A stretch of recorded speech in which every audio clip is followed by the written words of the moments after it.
नमस्कार, आप सभी को भैया दूज की हार्दिक शुभकामनाएं। आज सुनते हैं भैया दूज की कहानी। भगवान श्री सूर्य देव की पत्नी का नाम छाया था। छाया माता और सूर्य देव की संतान यमुना और यमराज थे।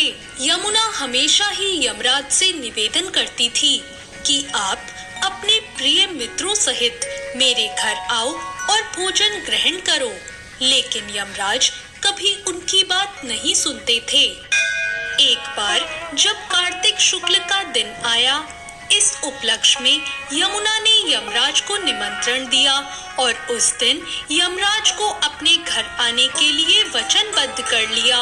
यमुना का प्रेम देखकर यमुना के बार बार बुलाने के कारण यमराज ने भी इस बार यमुना की बात मान ली।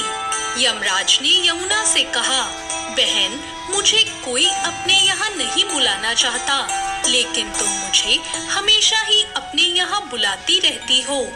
यमराज ने अपनी बहन की सद्भावना को समझा और सोचा कि मुझे अपनी बहन के निवेदन का पालन करना चाहिए। बहन के बुलाने पर यमराज यमुना के यहाँ जाने लगे और इसी खुशी में यमराज ने नरक में निवास करने वाले जीवों को भी मुक्त कर दिया। यमराज को अपने घर आया देखकर यमुना जी की खुशी का ठिकाना नहीं रहा।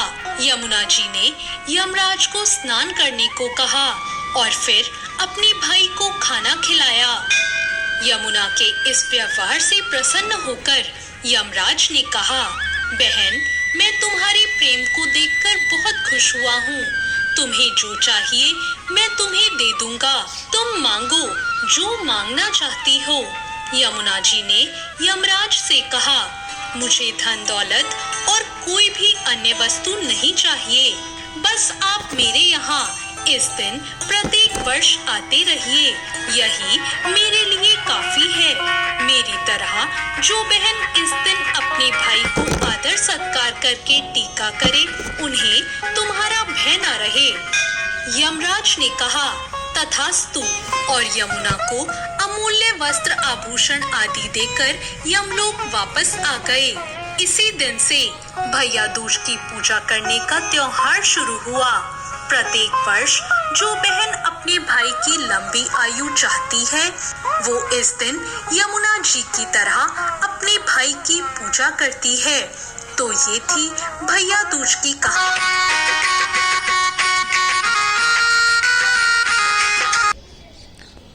अगर कहानी अच्छी लगी हो तो चैनल को सब्सक्राइब करें, लाइक करें। राधे राधे, धन्यवाद।